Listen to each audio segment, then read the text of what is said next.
Welcome to Epic Begins with One Step Forward. I'm your host, Zander Sprague, and I am so delighted to welcome you to this show. This is truly going to be an epic discussion. Today's thought of the day: epic begins with one step forward. What does that mean? That means that whatever your epic journey is, it's not as hard to begin as you think. You simply need to take that first step forward. And it's my own personal experience that even though it may seem hard, maybe the task seems daunting, once you take that first step, you say, it wasn't that hard. I also want to give you an epic update. And it's about this show. This TV show has been a dream of mine for at least 25 years. I thought about having a show. What would I do the show on? And then I wrote Epic Begins with One Step Forward: how to plan, achieve, and enjoy the journey. And let me tell you, I've been doing all three of those things. And I have most importantly been enjoying the journey. And I'm so excited to take this next step with all of you to share this journey, to have guests on that are epic. They're doing incredible things. And I hope that you enjoy it as much as I'm enjoying making this content for you. It is my pleasure to welcome Sarah Colthurst. She works at the University of San Francisco, Benioff Children's Hospital in the Audiology department. That's right. I have known Sarah for 20 years.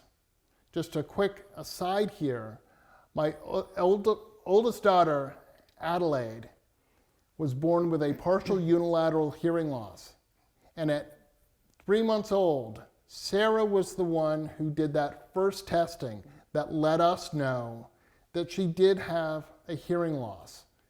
And over the next 2 decades, hard to say, that she has helped Addie and my family to understand Addie's hearing loss, some of the limitations, some of the things that she needs for adaptation. And we're going to talk about all of that. So Sarah, thank you so much.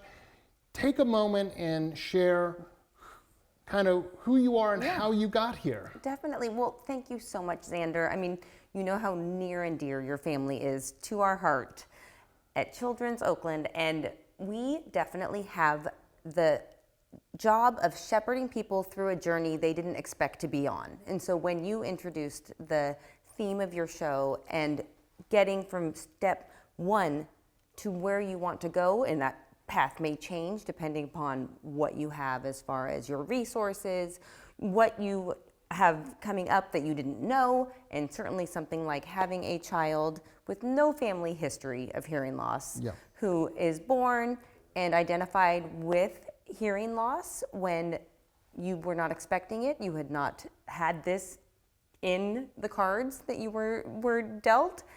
I think that the job for us to get parents the information they need and empower them to get to the next steps so that their children can fulfill all of their dreams and certainly have the best outcomes for the potential that they have is honestly the best job in the world. It's something that people don't know is that audiologists, our job is to identify hearing loss in children or different levels of hearing abilities in children and make sure that they can reach their full potential. If a family chooses listening and spoken language, we need to get them access, and sometimes that's with different amplification devices, traditional hearing aids, cochlear implants, things of that nature that can allow them to access that. Likewise, if they choose a path of maybe what we would call bi-bi, so bilingual, bicultural. Right. If they are going to use ASL, American Sign Language, but also have the ability to use listening and spoken language, or if they've chosen the path with what we would consider to be more of the manual or ASL communication route, then we will absolutely get them what they need to support that journey. Audiologists are someone who gets to really work in a field that has so many different disciplines within one field. Pediatrics is my love. I love working with children. I started off thinking I was going to be a speech language pathologist, took my one audiology course. This is a tale as old as time with audiologists. Most people don't know what we are until you learn about speech language pathology. We are their other half. And so we really get to be kind of like those electrophysiology nerds, but then also have the love with the relationship with the patients and their families, and watch children grow and get invited to, their quinceañeras, to their birthday parties, to their graduations. We went to the wedding of one of our implant kids that we implanted in the early 90s. We all went to her wedding, and it was so fun to see a bunch of our kids there. It's the best job I could ever imagine. And that is reflected in all that you do when we get to visit you and stuff. One thing that's interesting was my experience, I didn't know until I had a child, was right at birth here in California. Oh, yes. They have a hearing test, and that is when we first discovered that there might be a problem. Right. When did that's sort of a more recent thing that came. Yes. Can you talk a little about how that came about and how it's, I would say, hopefully benefited families here in California to identify hearing loss at birth? Yes. So it is now called Universal Newborn Hearing Screen. It did not used to be universal. Certainly when I started back in the 1900s, we did not have universal newborn hearing screen, and the average child was diagnosed with hearing loss at around 2 years of age. If they had a minimal or a unilateral one-sided hearing loss that isn't as detectable, they're going to be able to obtain spoken language and things like that. Those kids were picked up when they had their first hearing screen in kindergarten. So we really were missing all of those early moments for access to language, sound, etc. So universal hearing screens, once the technology became available in something called an automated ABR, a baby obviously can't do a hearing test where they're raising their hands. We are relying on electrode stickers that we're placing in certain spots in a little montage, and we are putting sound in each ear that represents the frequencies we need to hear to understand speech. We are screening those frequencies down to a very, very normal or mild level, and we're making sure that they have access to all of those sounds you need to hear speech. So if you pass, wonderful, you've passed, and then we also take into consideration any family history. Anyone with progressive hearing loss, will monitor those kids differently. But if you refer, then you will go to a diagnostic automated or ABR test, which would be with an audiologist, just like Addie did. Yeah. And then we are able to, if the baby sleeps, they often don't sleep on command, but if the baby sleeps, then we are able to get a full hearing test looking at their thresholds or ability to hear certain sounds or not hear certain sounds, and then make amplification choices at birth. And this is something that came into effect in the early 2000s for certain states, and then it became law through EDI, which is the early hearing detection, and that is something that every single state does now, is they follow. And then when you do refer, there is an agency called the Hearing Coordination Center who's going to babysit those kids and make sure they don't fall through the cracks, and they get what they need. So it's a very effective method to identify hearing loss and make sure that everybody has access to what they need in order to fulfill their language. Definitely. And am I correct that before this, sometimes a child was in kindergarten or perhaps first grade before there was any indication? Absolutely. Typically around 2 to 3 years of age, if a child was profoundly deaf, usually it would start with a parent saying they have concerns, they're not talking, they're not responding. Then those kids would get referred a little earlier, and oftentimes kids were 5 or 6 years of age before they got their first hearing screen and were identified. Right. Yes, and that, when you think about how much language you miss if you don't have access in those first 3 years of life, If you do not have access to spoken language, that part of your brain just kind of gets remapped. And your ability to use your hearing, if you get it later with like a cochlear implant, if you're older than 3 years of age, becomes very compromised. You're not going to be able to use that for meaningful hearing. Definitely. So obviously cochlear implants. I love.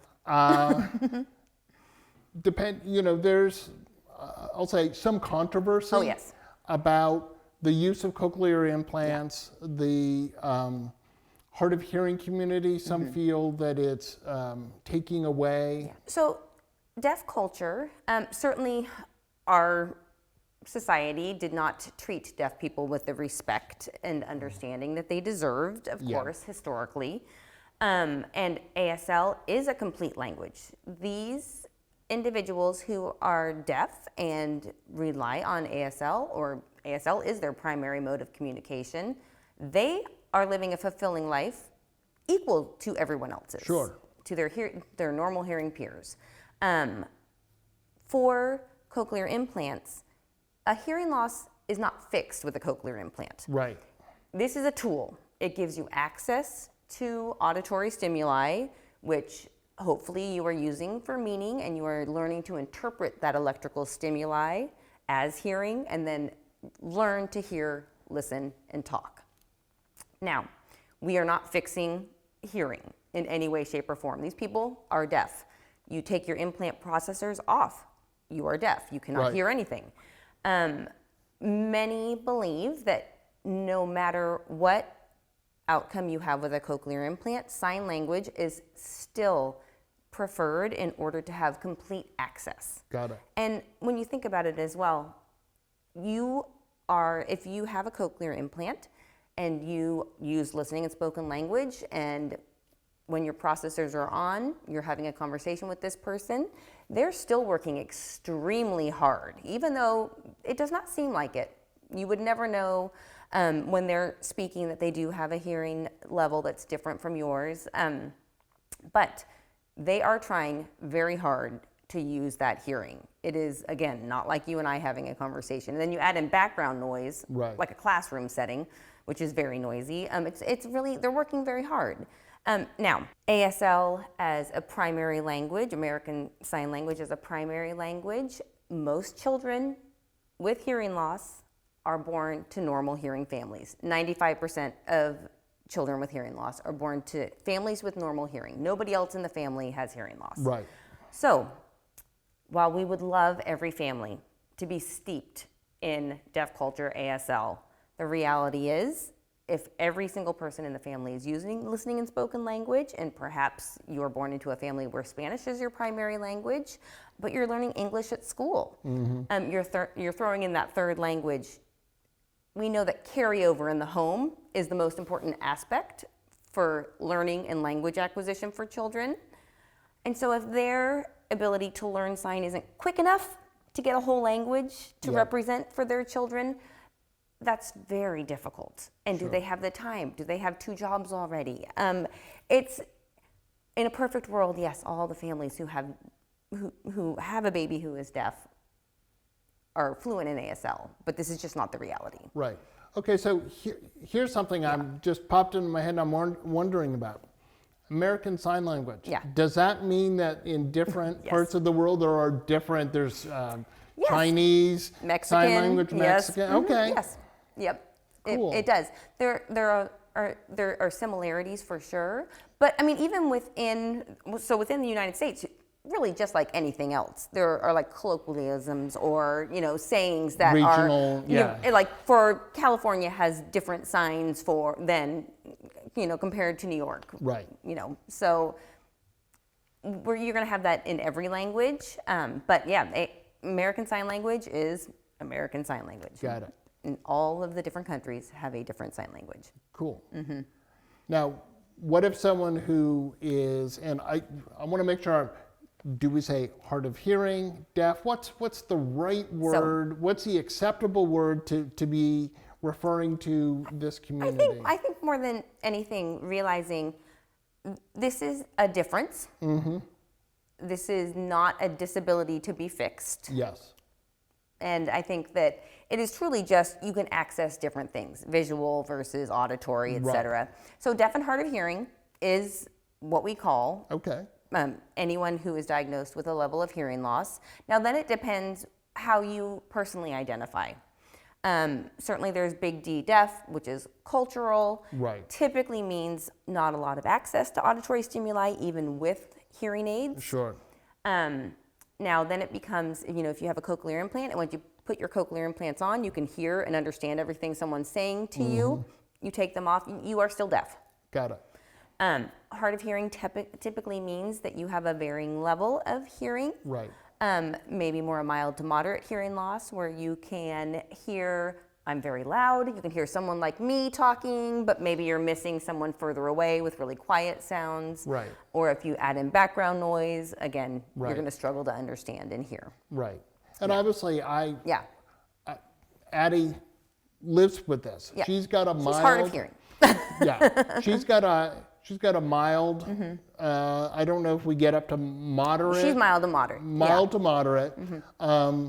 And the way you've explained it to me is that it's some of the softer sounds she simply doesn't hear, like rustling leaves. Right. And quiet speech. Some of our speech sounds are not voiced, so they don't have as much loudness or plosives. Exactly. So if you say an S, it's going to be a high frequency sound. It's not voiced. It's quieter. That's somewhere around 30 dB, around 4,000 hertz. Then you're looking at someone with her level of hearing on her ear with hearing loss. She is not going to hear those sounds. Period. Absolutely. Yeah. And one of the things I remember Addie telling us when she was probably 5 or 6 is that in school she had a hard time triangulating because it's her right ear. If someone's behind her calling her name, she'll hear it, but she doesn't know where that person is because she can't, we don't obviously ever think about it. But we triangulate the sound from left. Is it more to the right, more to the left? Is it behind me? If you do not have ears that are even, you cannot localize to sound. So she cannot localize to sound. Right. Right. And so that's something, as far as like accommodations for family members, it's a lot of it is explaining to the family members or the parents things like, if she's yelling for you, don't say I'm in here. Right. She can't tell where you are. Right. You have to say I'm in the kitchen. Yeah. So things like that. One of the things I also wanted to take some time and talk about, because I think it's important, is there are lots of people who have some degree of hearing loss.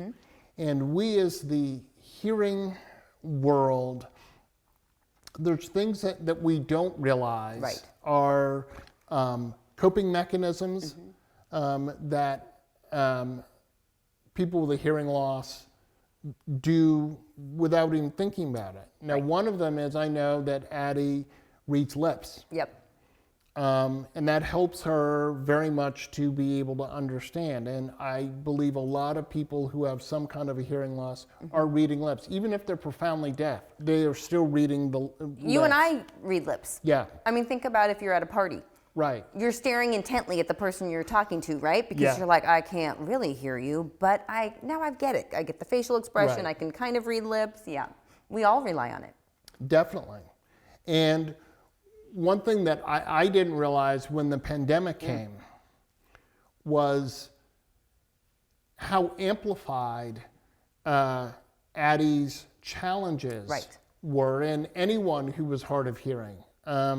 And again, it wasn't until Addie said, wow, my life is so much harder because we all had masks on. So she couldn't read lips.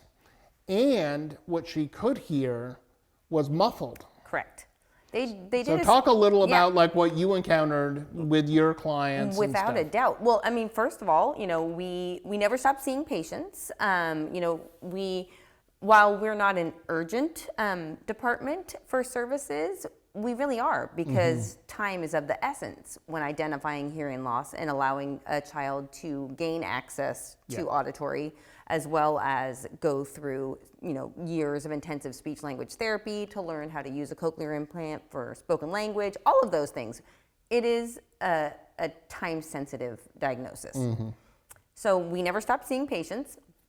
We also certainly had to care for our kids who had cochlear implants. You couldn't leave them out there. They now rely on their hearing. Yep. So, they were coming in and we were mandatory mask in our department. And our patients couldn't hear us well enough, obviously, and now they have the visual cues taken away, which they rely on heavily Yes. for everything. And really, it was a big issue. We tried the clear masks, they fog up, we tried all the things, but all of us experienced this. I mean, if you were talking to somebody who had a mask on, they were probably getting their speech dampened by like 3 to 5 dB. Yeah. And now we're also not having the visual cues, which is incredibly important for anyone with different levels of hearing. And if you throw in, like at the grocery store, there's also a plexiglass. Yeah. There's another 10 dB that you're Yeah. losing. And I was just like, I can't hear you. Yeah. And, those of us, as we hit 30, you start to get a little decline in your hearing, which is what, I can't believe it starts then, but it does. So all of us experienced difficulties. It was very difficult for all of our kids. And then you throw in, now you're on Zoom Yeah. classrooms and the audio is not great. And then you think about there's children participating in these Zoom rooms, the breakout rooms, and their like microphones are, not working Yeah. or they're muffled and they're, all of those aspects. They missed so much information. Talk about not fulfilling the accommodations these children need. Yeah. It was a big issue for our kids. The learning loss was much greater for those kids. Absolutely. And Addie said it was hard. Yeah. Hybrid classrooms where she was remote. Yep. And where she was at school, they tried really hard to do a good job, but she's like, I'm Yeah. exhausted. Yeah. It's Because I am concentrating so Right. hard. And on top of that, Yeah. she was taking Spanish. So Oh, yeah. learning a foreign language is challenging enough. Never mind. Now let's add that it's muffled. Yep. And I don't really understand what's being said. I can't even discern what's being Right. said because I'm learning the language and the vocabulary, but I didn't really hear what word that was. Exactly. So definitely a lot of challenges for people. Definitely. What can all of us do? I mean, because there's nothing that says that someone has a hearing loss Right. unless we see something, a cochlear implant Right. or a hearing aid. But nowadays, hearing aids are very subtle. Yes, it's true. Well, it's interesting. I mean, I think people don't realize how many people have hearing loss. When you look at the adult population, we're doing a good job with the pediatric population. If you think about it, parents are much more motivated to get care for their children than us adults are to get care for ourselves. Yes. This is just a fact. So we've done a pretty good job with universal newborn hearing screens and working with children. Adults, we are failing miserably. Right. About 7% of adults who are cochlear implant candidates actually choose to get a cochlear implant. Right. Again, cochlear implants do not fix hearing. There is a lot of work that goes into it after you get a cochlear implant Right. in order to really get your best outcomes with it. But we really, really need to have more emphasis and understanding, education around hearing loss. Yep. And let's talk about acceptance.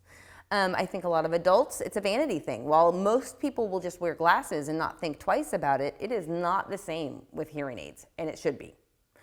So, and right now, with the technology levels that we have available, if you are someone like me in your mid-50s, a professional, works as a professor as well, communication is hugely important for me. For me to get hearing aids and be able to use them to their full extent, I'd be able to Bluetooth my hearing aids to, if I have to teach remotely that day, to Yeah. my computer. In my Zoom class, Yeah. I can answer my phone calls in my hearing aids and have my meeting with a much better sound quality than you would with anything else. And look at, the AirPods now that Yeah. you can program. I think this is a great step to really introduce people into how important it is to monitor our hearing health. Right. And if we do need amplification, find something that works for you and your lifestyle. Definitely. And if I am correct, you can now get some hearing aids over the counter. Yes. You do not need to go Yeah. see an audiologist. Yeah. We do recommend Yeah. that you see an audiologist. However, In particular, because you also want to understand the audiologist is going to know if you need medical care Yeah. for that hearing loss. If it is something underlying, is it an eighth nerve, that's your hearing nerve, tumor? Do you have a growth in your middle ear that's going to keep growing, like a cholesteatoma? Yeah. Otosclerosis is quite common in women, adults, female adults. All of those require, or if you have a sudden hearing loss, Yeah. if you treat that within the first couple of days, they can give you steroids, which may reverse the hearing loss. If you don't seek, care within those first couple of days of a sudden hearing loss, that is not going to be reversed. Definitely. So all of those aspects, yes, please go see an audiologist, but also do one of the tests in your phone. You can enter that in, and it's really helpful to understand because you don't know what you're missing right. if you have hearing loss. And so to be able to then, with something as accessible as AirPods, be able to go ahead and get the amplification that you need that may make your communication improved. Now that may take you to your next step where you're like, you know what, I do want to try some hearing aids. Definitely. So for that, we really enjoy that. Now, to be clear, over-the-counter hearing aids are not going to be an accurate prescription for your specific hearing loss, but they're going to make it better. Definitely. Well, Sarah, I want to thank you so much my for gosh. coming in. Thank you so for much having me. information. I want to encourage anyone who might be experiencing Yes. a hearing loss, please do not be afraid. Go Yes. see an audiologist. We're very nice. Find out what's going on. There are so many things where people might not even see. If Right. it's a vanity thing, people might not see that you even have a hearing aid in. Right. And let's face it, most of us, at least part of the day, are walking around with something in our ear anyway. So Yes, correct. most people aren't even going to know. Yep. Well, Thank you so much thank for you so having much. me. I want to say to everyone that if you want to get a hold of me, if you're ready to begin your epic journey, go to epicbegins.com. You can also find me epic_begins on Instagram. I've got a YouTube channel, Epic Begins with One Step Forward. And as I said, epicbegins.com will get you all the information you need. I want to remind everyone that epic choices lead to the epic life that you want.